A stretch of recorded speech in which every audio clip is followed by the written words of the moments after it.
This is Special Chronicles, giving respect and a voice to people with special needs. I shudder thinking how the world can be so cruel. Lend my voice to those who can. It's time we try, it's time we care, it's time to stand. It starts with a voice. Welcome to the Special Chronicles show. My name is Daniel Smrokowski. I'm the founder of Special Chronicles and a Special Olympic Southern Tribal International Global Messenger and a Service Ambassador at United Airlines. Our website, specialchronicles.com, where you can stream our archives of over 750 episodes absolutely for free. And follow Special Chronicles on social media, Apple Podcasts, Spotify, or anywhere you listen to your podcasts. This week on Special Chronicles Podcast Unified at Work series, season 4, part 5, we are live at O'Hare International Airport, and our returning guest is Oscar Munoz, former chairman and CEO of United Airlines, here for an in-depth conversation about his newly released book, Turnaround Time, United and Airline and its employees in the friendly skies. So the fasten seatbelt sign is now off, and you are free to roam about the friendly skies in this next hour of this podcast. So please put your virtual hands together as we go behind the scenes with the CEO who led United Airlines' remarkable turnaround as we welcome back, Oscar, to the Special Chronicles show on specialchronicles.com. Welcome back, Oscar. Thank you so much. It's so good to see you. Just walking around the airport, seeing you in your native land, so to speak, as you work here, and all the other folks that we brought in so many years ago, and it's been always such a special memory of the time when we started, when we first did this way back. Yeah. It seems like so long ago, and it is always an honor to be part of your show. So thank you for having me. Awesome. Yeah, thank you for coming back. And when I heard about the book that you wrote, I thought our listeners would love to hear that behind the scenes look and know about what you're up to now. And so I'm sure, I was trying to do some research on when the last time that you were on. I think it was back in October 2021, so a couple of years ago, episode 448. So we'll put a link if people want to go back and listen. But for any of our new listeners, why don't you reintroduce yourself and tell us about your connection to our United family and as well as our disability community. So two things. Those are two different audiences. I think for the so many new United employees that I've had a chance to sort of slowly meet around the system as I travel, I always finish the conversation after I get a little bit to know about them. I always say, "Welcome to the family," because that term is, I know, oft used, but it's one that I was very happy to be part of this United family. And so my name's Oscar. I used to do work here alongside Dan and so many other people, and it was one of the best years of my life. It's a place that truly changed me forever because of the way that I was treated by so many people in this company. So it's been a wonderful time. And to the special needs, when we were looking for an organization that carried our values, wanted to do the things that we were doing about uniting people and connecting the world. And when we started working with Special Olympics and Tim Shriver, it became more than let's support them and do events. It quickly progressed to, I have a phrase that I use called proof, not promise.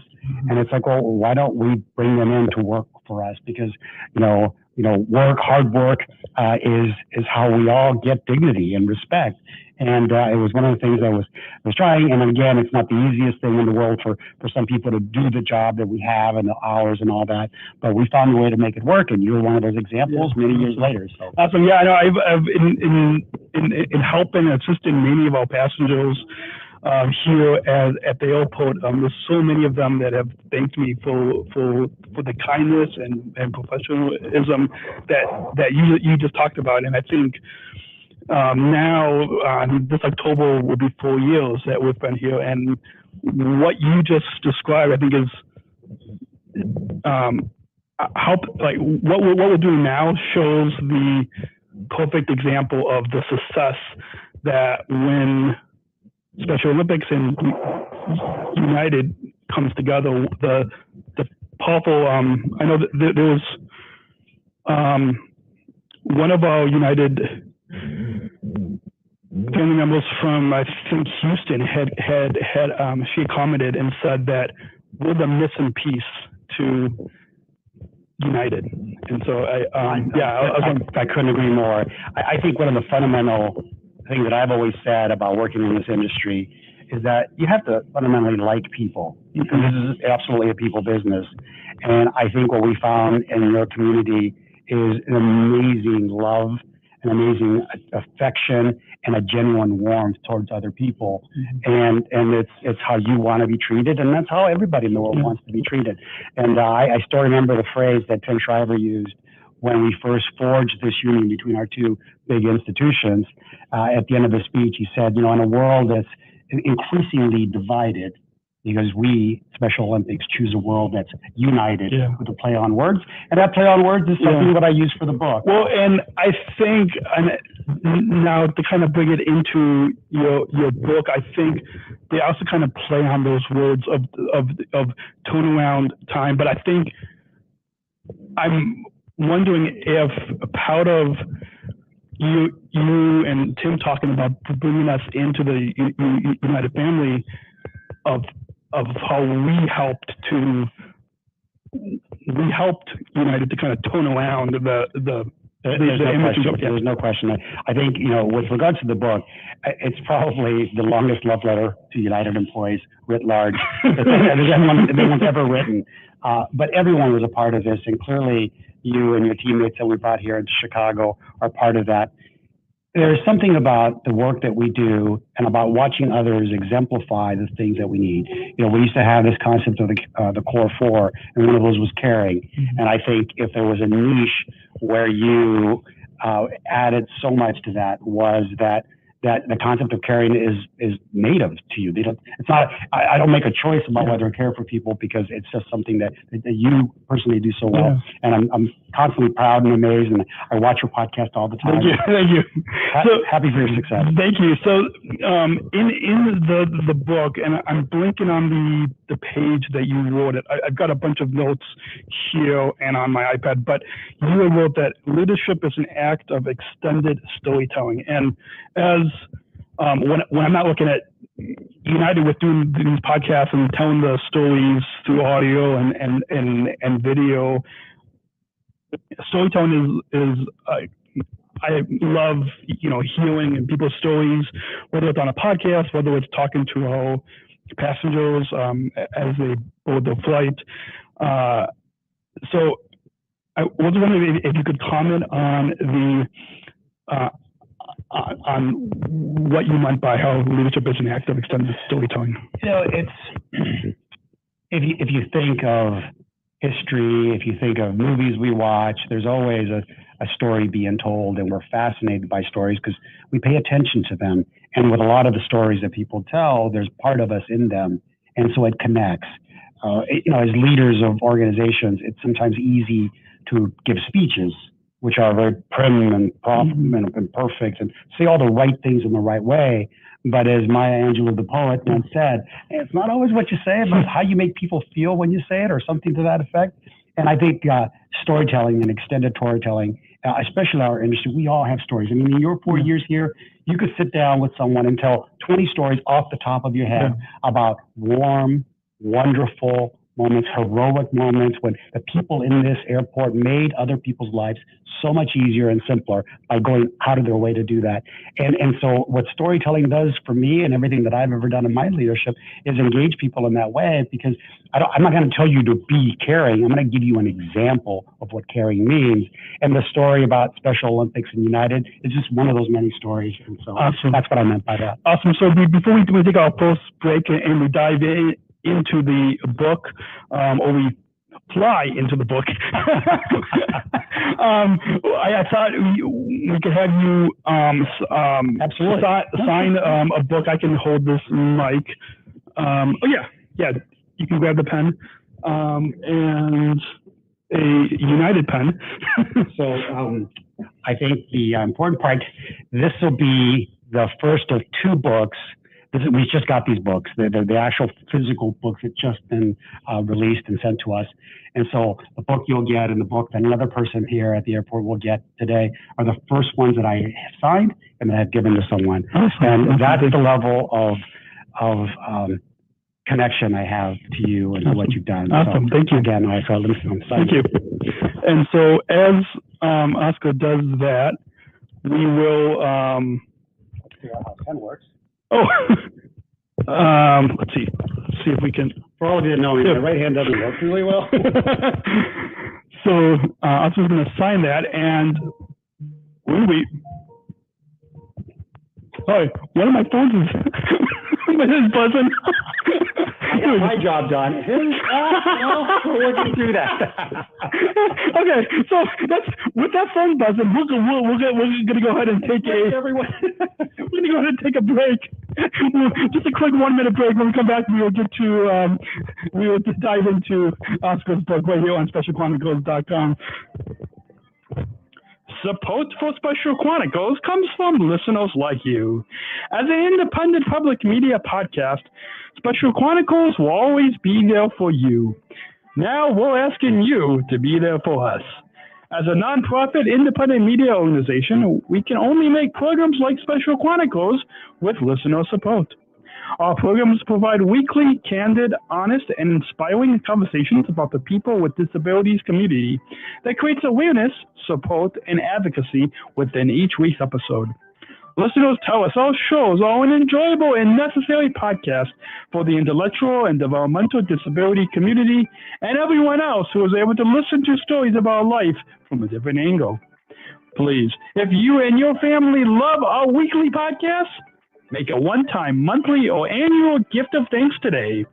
Support this podcast at specialchronicles.com/give. That's specialchronicles.com/give. And we're back. Now, guest is Oscar Munoz. Now we can add also onto your title. Yes. And so, why don't we begin and have you share with us how you began to write this deeply personal memoir. I see that also underneath your name is Brian D. Splinter, who is behind the camera here today. But can you talk to us a little bit about your connection with Brian and how you became to write this?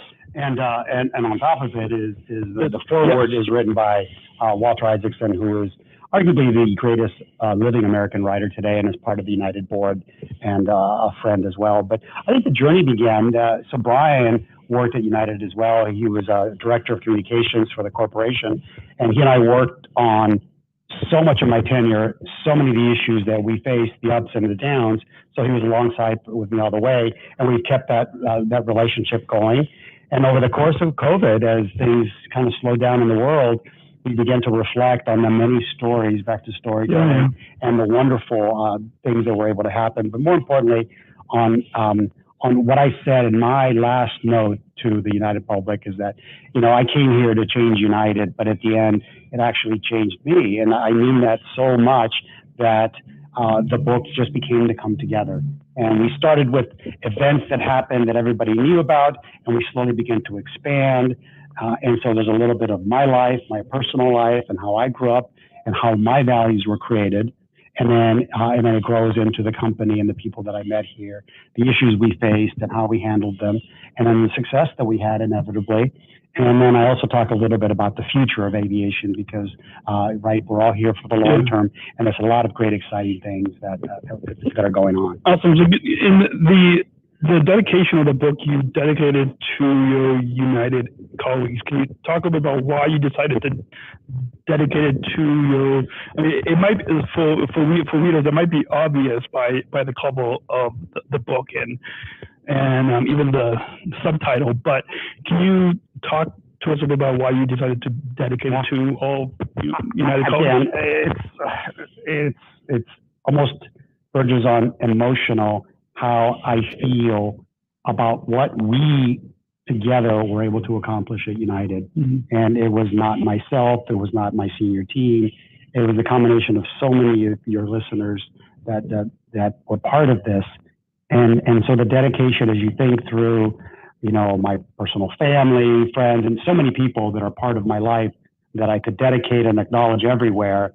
When I rooted through all of that, it's just like my closing comment. I know at the end of the day, United changed me, and that's why I thank and acknowledge. And in essence, the tribute of this book is to all of you, and the dedication in front is exactly for the people that created, which is everyone that works at United. Awesome. And you in the book you tell us about briefly how United was before 2015. I know in getting to read through the Brian had sent me the manuscript to kind of read through to prepare for our time together today, and you had talked about your life before 2015 at your previous company, and one of the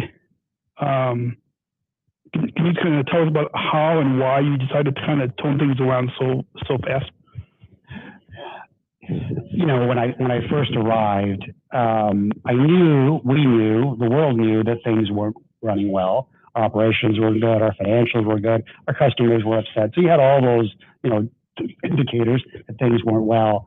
But when I went to listen all over our network, I really began to hear what was truly behind the concerns and the issues of the company, is that we had for so long disregarded our frontline employees, the people that actually touch the customer every day, that fix the aircraft, that throw the bags down. There's the thousands of things that people do.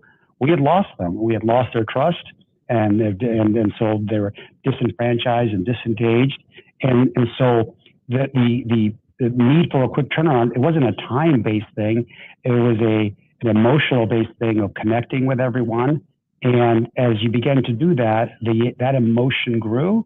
And people felt better about working here, felt better about doing the things they needed to do because they felt part of it. And that's my assessment of that. But there's many of you out there, for all of you that were here, you know the situation. For many of you that are new, your listeners and new to the family, you may read about this or you may hear about it. But the thing that was fundamentally most broken was the human angle, the dedication and focus of the employees every day, not to work harder, but loving the brand, loving themselves being here, and treating customers the way they need to be treated. So, and you in the book, you share a few kind of the trade secrets and examples. Can you share a few, maybe just for the sake of time, maybe just one or two brief examples of the story of how the world's largest airline went from looking like it was a slouching toward the bitter end of its 100-year story, and somehow found a way to turn itself around, reinvent itself, inspire itself, and emerge as a truly United airline. Can you share one or two brief examples? No, we all love sort of, comeback stories, so to speak. And the future of United around that time when I joined was indeed about to celebrate, this milestone birthday of its birth and all its great tradition and history. But it was headed the wrong way. I mean, that's slouching towards the depths, and the ability to bring it back up and get it to the place where it is and where it is today, the way it continues, is just a wonderful story that I was just so blessed and honored to be part of. Awesome. And before we take our next 2-minute break, then we'll dive into just a few chapters. You talk about in a few of the chapters about how you put employees first. And I know I think my first few years here was your final few years here, or your final couple years here. You really highlight the fact in this book of how you really put employees first. Can you tell us briefly how you put in, like how did your leadership, maybe it's tied with that love of storytelling in your leadership?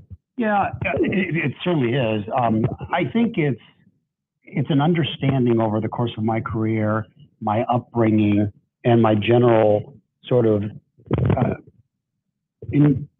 my philosophical approach to human interactions is that they should be that interactions between humans, not between somebody that's a senior person and one that's a lower level person. You know, the concept of people first, people talk about it in business all the time. It's rare that people are able to do it because it takes effort. And so for me, the thing that I would sort of label most, and a lot of people know me for that have been here, was this concept of listen, learn, and then only can you lead. And so the desire and need to change the company and turn it around, if you will, what you do first was most important.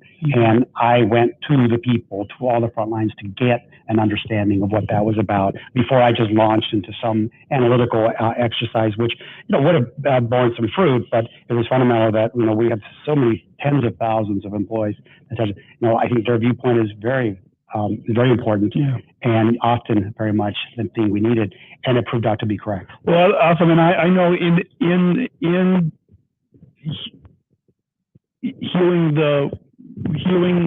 reading the stories in the book. You'll hear them too. Don't be an audio version. Oh, yeah, awesome. Well, yeah. So he'll read.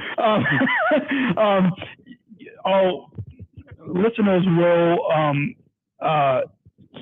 hear some of those really powerful, impactful stories that you highlight in the book. We'll dive into some of those after our next 2-minute break, so we can get some water and stretch. And so our guest is Oscar Munoz, author of Turnaround Time. We'll be back right here on specialchronicles.com. And support for Special Chronicles comes from ComEd.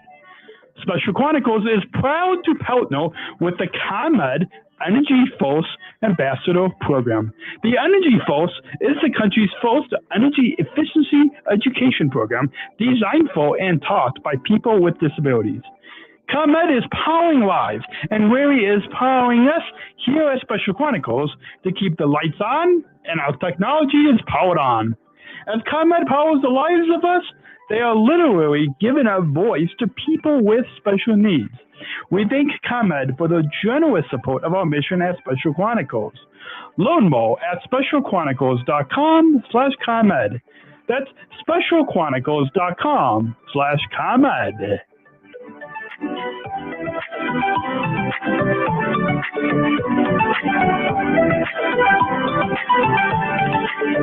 Support for Special Chronicles comes from United Airlines Bridge Disability Business Resource Group.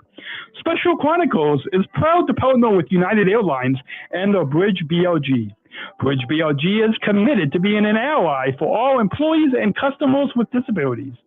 Bridge helps to create internal awareness to keep accessibility needs in mind and partner with key organizations to empower disability inclusion for employment and travel. Bridge, connecting people of all abilities. Book your travel today on United.com or on the award-winning United app. Learn more on United's commitment to disability inclusion for employment and travel at specialchronicles.com/United. That's specialchronicles.com/United.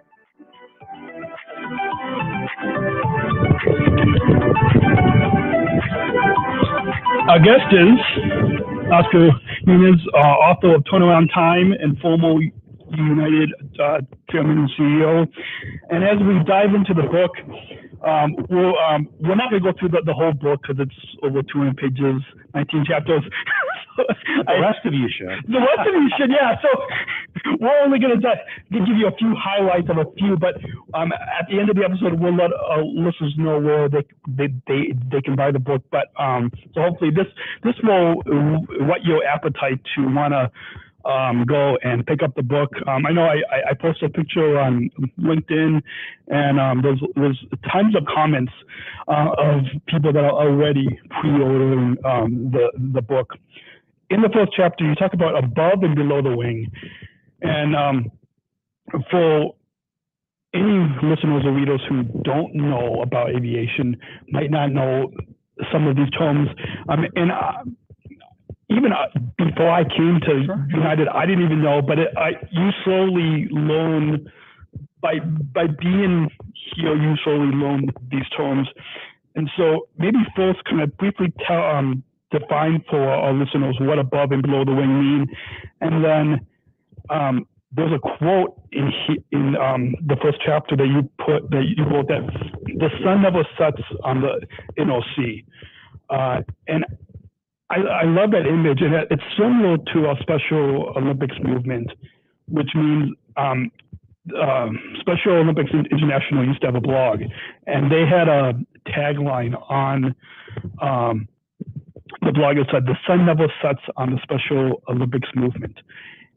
And I thought that image is similar to what you wrote about in this first chapter. So can you maybe define for our listeners what above and below the wing is, and then kind of comment on how the sun never sets on the NOC? Yeah, I think to set the context for that, Daniel, is this book is dedicated to the United employees, but it's geared for a lot of different folks, people that know the industry, people that fly a lot, people that don't know the industry. And again, I said it was a love letter to United. I don't think people actually recognize the absolute amount of choreography, planning, and execution that's required to get a plane in the air. I still celebrate when I see, well, like, yes, we got one. And we get a lot of them up. And so in that context, the issue with regards to above the wing and below the wing, the book sort of gently meanders through all the different parts of an airport and of an airline operations.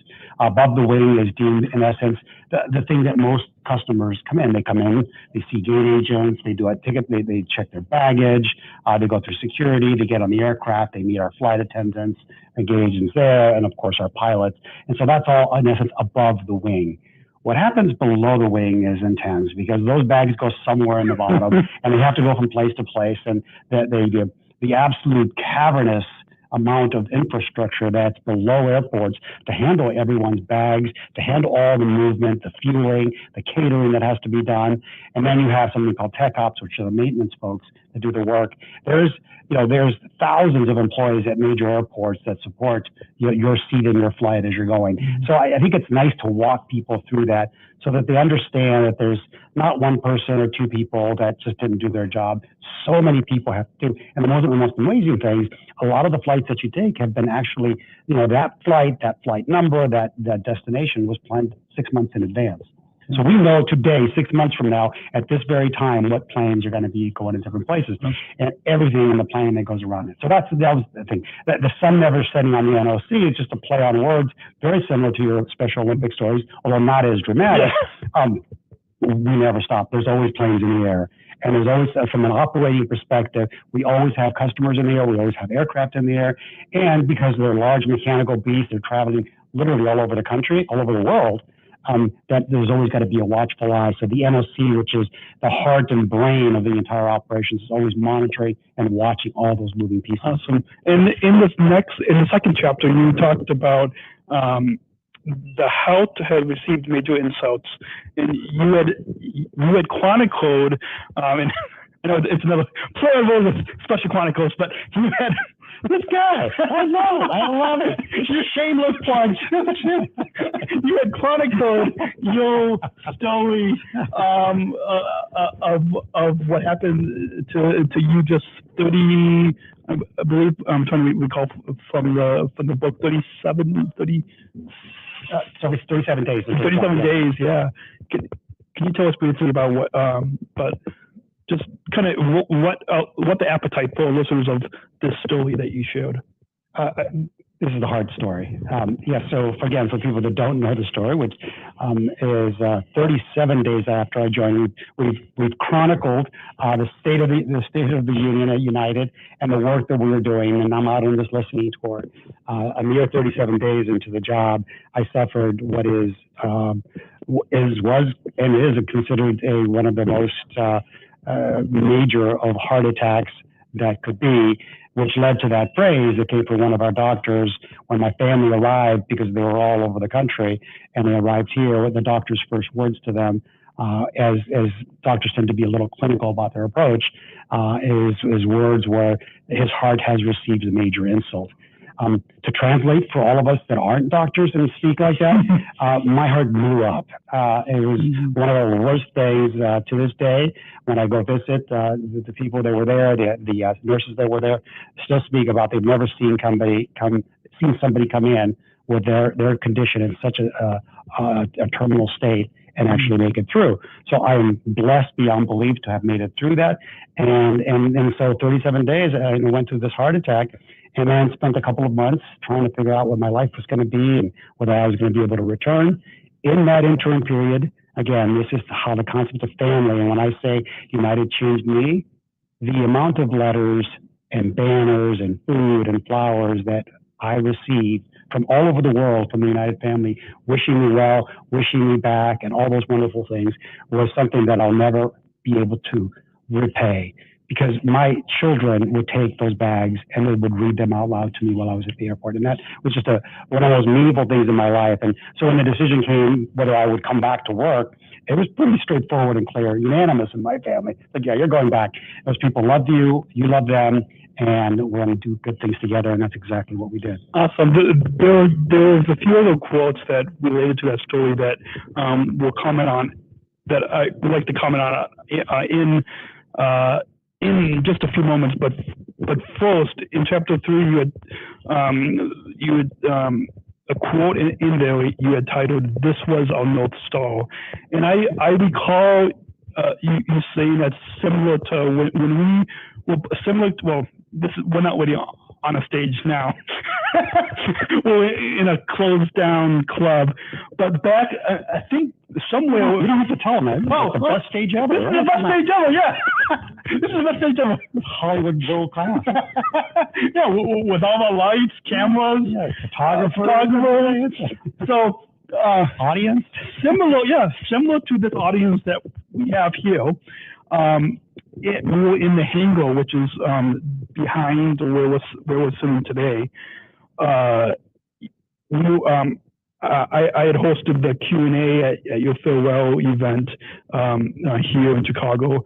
And can you comment on this phrase, "this was our North Star," as you talked about in this chapter? Sure. Again, the birth of that terminology was me in my hospital room after my heart transplant surgery, knowing I was going to come back, but nobody else really knew.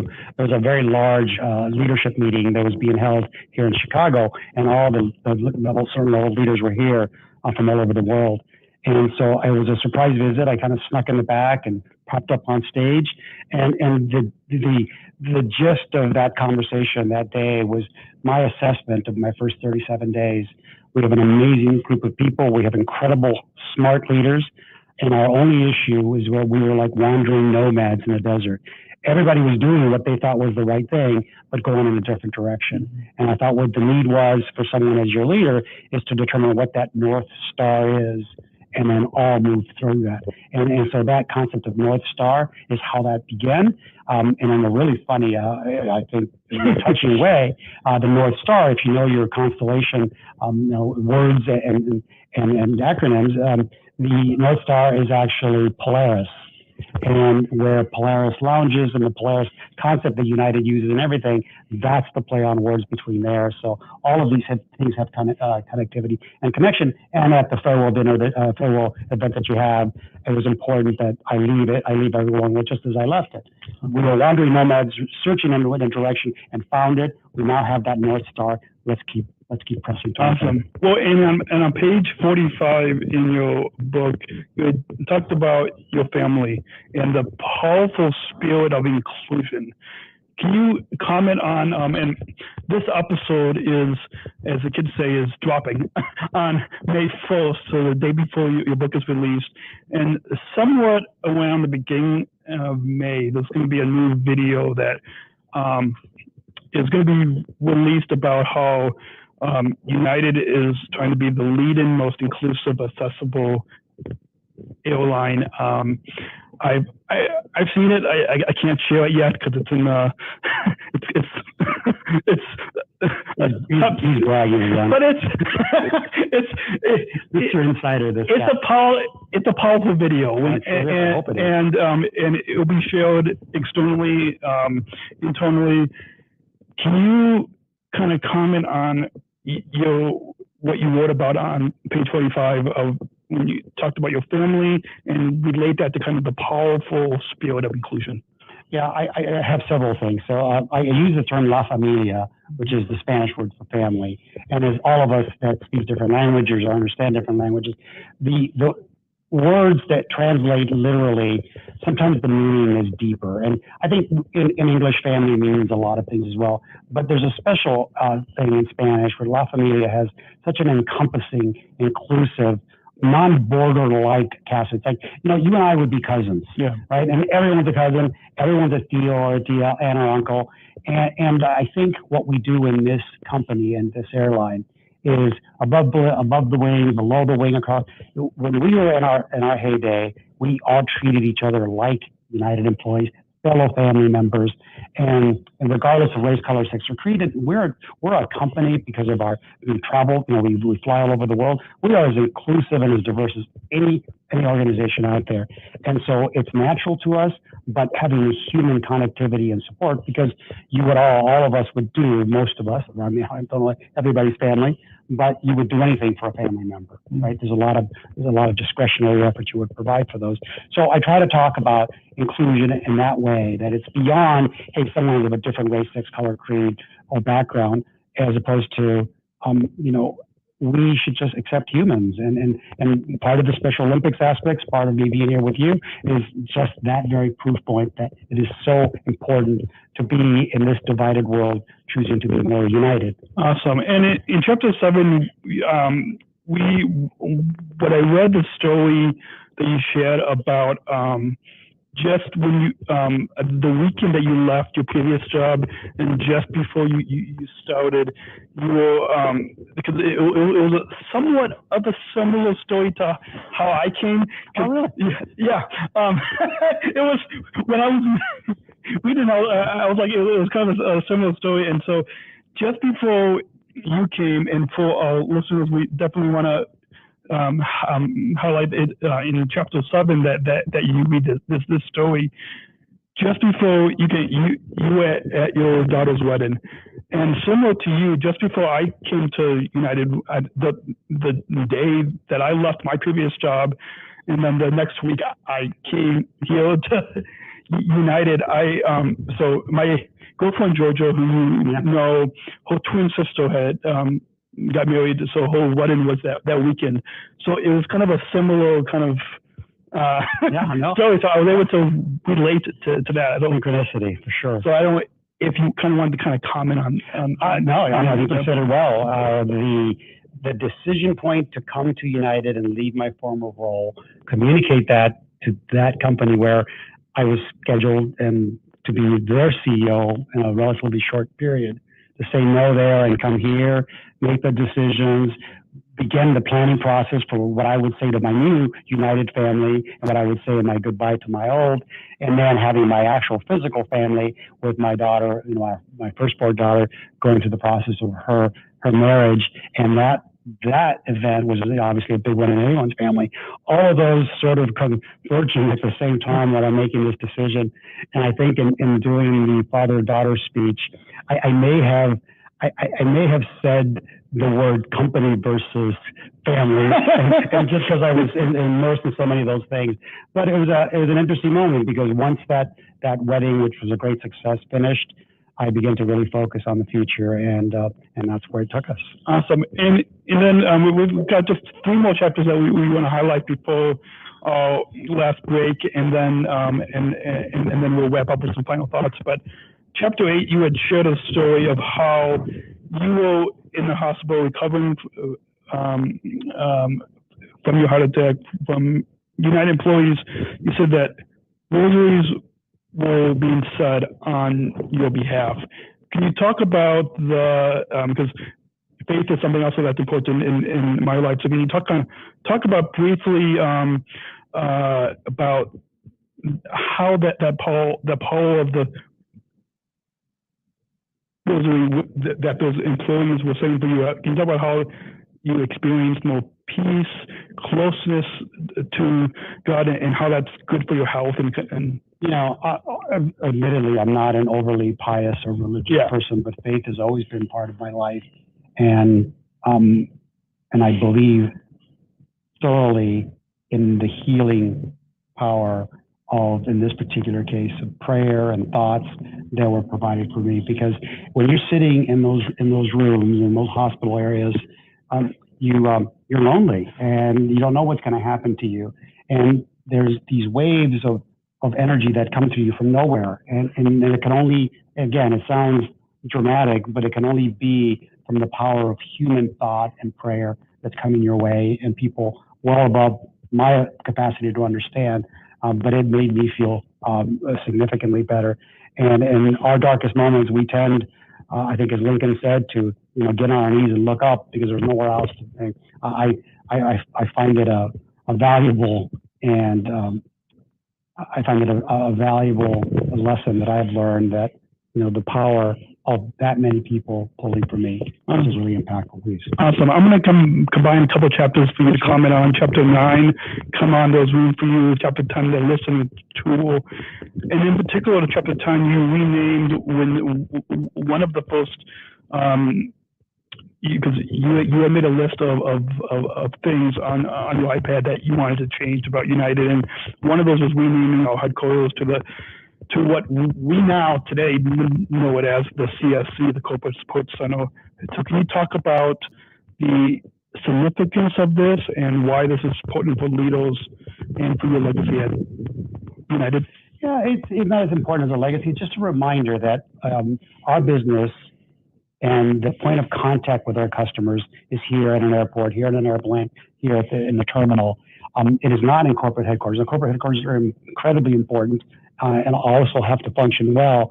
But sometimes the sort of pyramid gets switched where, and I've seen this at my previous company because I'd kind of done a similar thing where the corporate folks, the headquarters, always has requests, desires, needs, reports, answers they need quickly, which for good reason.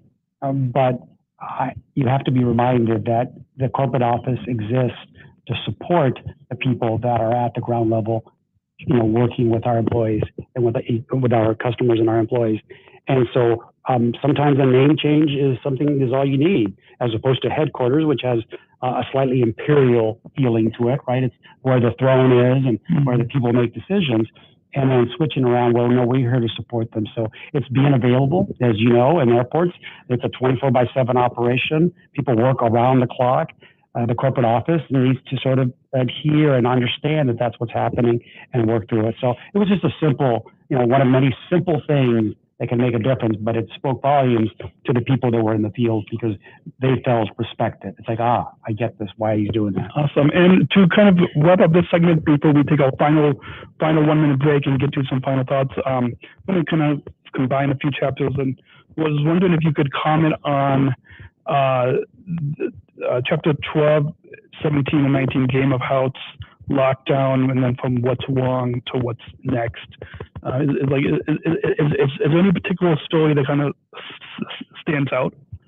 I think it begins to talk about the work that we did strategically to take the company and really move it forward, because in business, you have to not only solve the people and culture issue, which we did, but also begin to build a business that makes sense, that's profitable, that services our customers how they need. And so the concept of going from what's wrong to what's next was a phrase we used in a speech or a letter I wrote very early on, because we began to make the term. Meaning for so long, it's like, oh my God, what's wrong? What happened with United now? Yeah. What's going on? And so we were making that transition from everybody saying what's wrong with United to, hey, what's next for United? And which is, again, on a play of words when you think of United next and the current aspect of what we're working through. That's I don't know, it's a direct lineage because I didn't come up with the last one, but it is a nice sort of synchronicity of efforts and communication. Is there a favorite chapter that you have in the book that you, and I'm sure our listeners, when they pick up a copy of your book, they're going to read, like we have, preparing, read through the whole book, but is there a chapter that kind of stands out that you think, I'm sure listeners will read it from cover to cover, but is there maybe one particular chapter that you want to highlight? It's probably not a chapter, but kind of a through line or a storyline that goes through. I think the foundation for who I am, for all of you that know me in the space and have met me and spent time with me, the human that I am is a direct aspect of who raised me and my family upbringings. And I talk about, being an immigrant and growing up and being part of being led by so many wonderful experiences and examples from humans that I got to know, my grandmother, maternal grandmother in particular. So I think that storyline is for me, a particular important story to tell because I've never told it. People think, Oscar did this and he made these decisions and he connected with people. The foundation for me doing that wasn't me reading a book or me being so strategically intelligent and smart to do that. It came from how I was raised. It came from my heritage. It came from this maternal grandmother and the people around me. So I think that storyline is probably one of my favorites. Awesome. And I'm going to kind of cue one of our social media managers, if they have their phone, to have you kind of give like a 60-second, 1 minute Instagram reel or the elevator pitch on why our listeners should read your book. And let's see if I think the camera is rolling, so it's looking directly at the phone. Pressure here. Like, action. Directly second. Kind of why our listeners should read the book. If you don't mind, I would change because I would never, if you know me, would tell someone here's why you should. Yeah.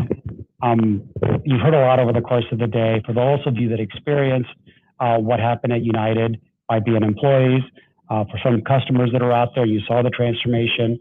The storyline is about a really normal human being who comes from normal beginnings, like a lot of different people, through not just hard work and smarts and all that, but through a foundation of people supporting and helping me do the right things for so many other, and then being able to connect with folks.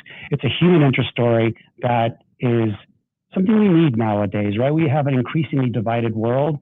And again, this is a story that brings us back together. And so it's an important that it has so many fun stories and so many really dramatic stories about the things that happened while we were here. And we've written it in a way that's a wonderful story and a narrative. It's not chapter by chapter. It all weaves throughout. You meet a lot of incredible people that you may or may not know, but we go a little deeper into them. And I tell you, it is more about my failures than my successes. And it isn't about me, although it is about me in a lot of ways. But I think it's an enjoyable read. I think you should give it a try. Awesome. Well, before we take that break, I want to kind of comment on what you said. You said that when our listeners read this book, it's a narrative, and when reading not the whole book yet, but most of maybe about a third of the book I got through. I got that sense that it's a narrative, and what you highlighted about the failures, and I kind of felt that connection to those of us over 6 million Special Olympics athletes, where a lot of our stories is focusing on our challenges, and then when people get to know us, they see our accomplishments.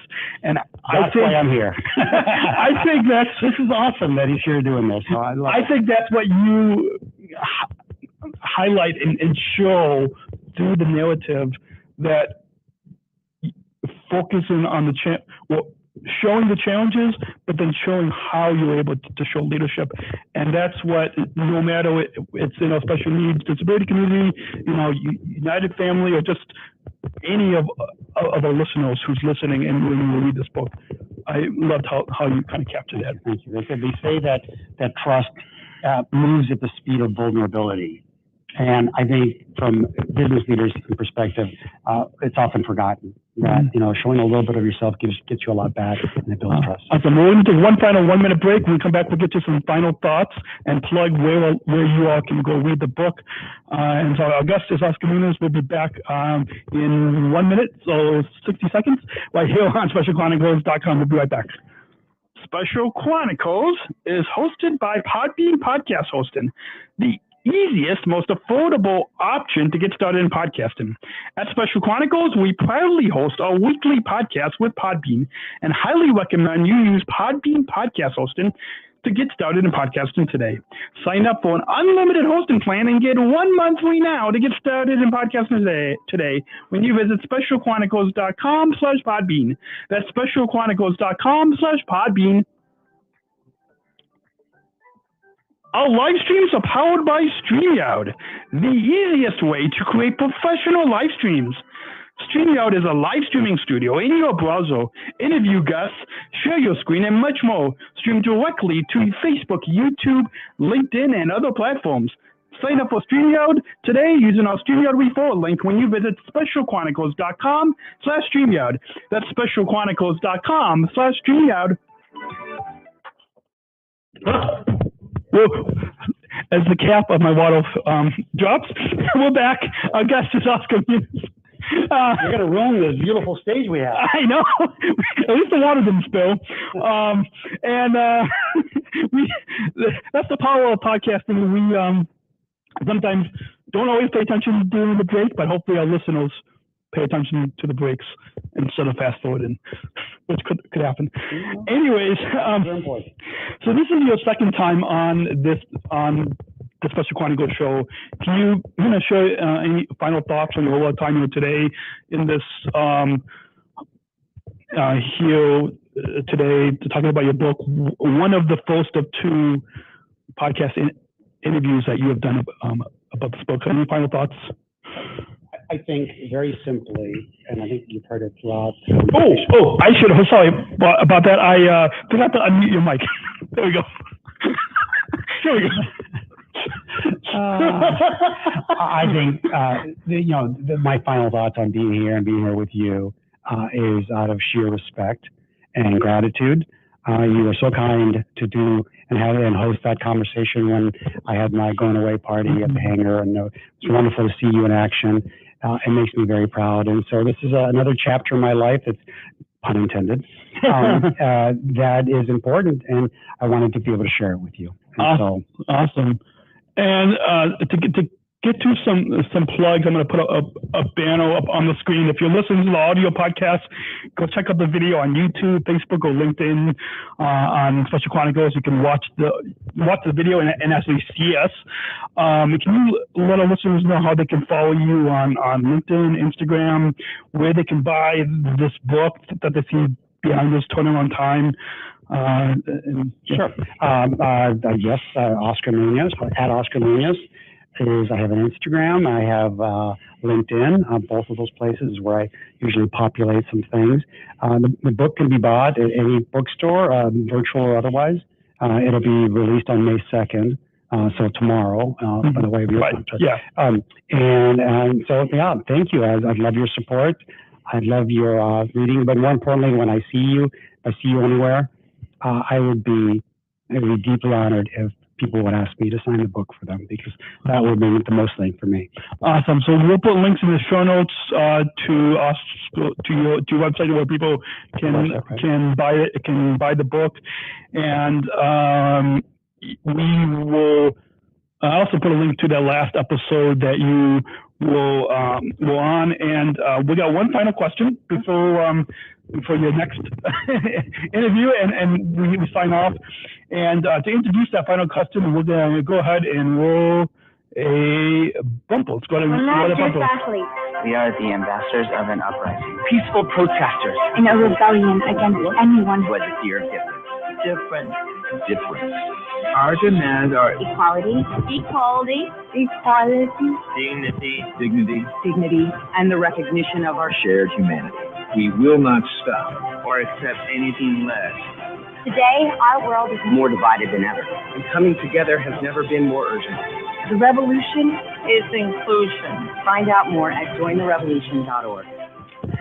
And ever since I attended the 2019 Special Olympics World Games in Abu Dhabi, just a few months before about 6 months before I started here, I've been asking all the guests one final question, and so I'll do the same with you, which I asked you, I think the last time around. I honestly can't keep track of all the episodes, but this, as you know, inclusion revolution, as our listeners just heard in that PSA bumper, is a big message of the Special Olympics movement. Inclusion, as you highlighted in this book, is important here at our United family. Can you share with us what does inclusion mean to you? It means a lot of. Oh, sorry, I keep unmute the mic. Yeah, he's talking inclusion and he keeps shutting my mic off. I don't mean that. I don't mean that. The word inclusion is such a broad word. It's used so often for so many things. And I think the way I think about it, as opposed to answering the question, is I look at my life, which is chronicled through the book in a high degree. Everything about my life has been somebody going out of their way to include me, to guide me, to give me support. And that is what has been provided to me. So my duty to care about others comes from the way I've been treated. So inclusion means treating people, treating everyone around me like they're important and that they're part of my family and how I would want to be treated by others. And so I don't focus specifically on underrepresented and colors, only because there's a lot of people that do that. Fundamentally, the human value behind inclusion is you've given a really strong hoot about someone else and really want to do something for them. So that's what it means to me. And that's how I try to live my life. Awesome. Well, thank you, Oscar, for taking the time for flying into to Chicago and talking about your book. These guys that own airplanes, it's pretty easy. We'll put links to where our listeners who can go read your book, and thank you for taking the time to come on the Special Chronicles show. And for our listeners, be sure to keep following the Special Chronicles podcast, or if you have not yet, tap that follow button on Apple Podcasts, Spotify, or anywhere you listen to your favorite shows as new episodes drop weekly.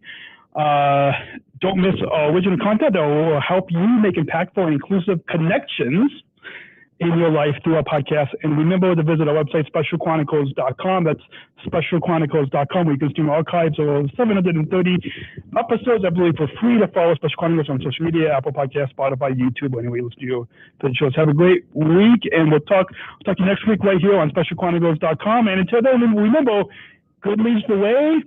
Join our inclusion revolution as we're united together in the friendly skies, and disabled voices matter. We'll catch you later. Bye. Thank you for listening to this episode of the Special Chronicles Podcast. Our podcast was produced by Daniel Smrokowski on the Special Chronicles Network. Follow Special Chronicles on Instagram, Facebook, Twitter, LinkedIn, and YouTube. Subscribe, rate, and review Special Chronicles on Apple Podcasts, Spotify, or wherever you listen to podcasts. Our website, specialchronicles.com, where you can stream our archives of over 500 episodes for absolutely for free. Also, there's a list of our favorite original series, award-winning columns, and blogs. And sign up for our newsletter to receive exclusive bonus content delivered to your inbox. Again, specialchronicles.com.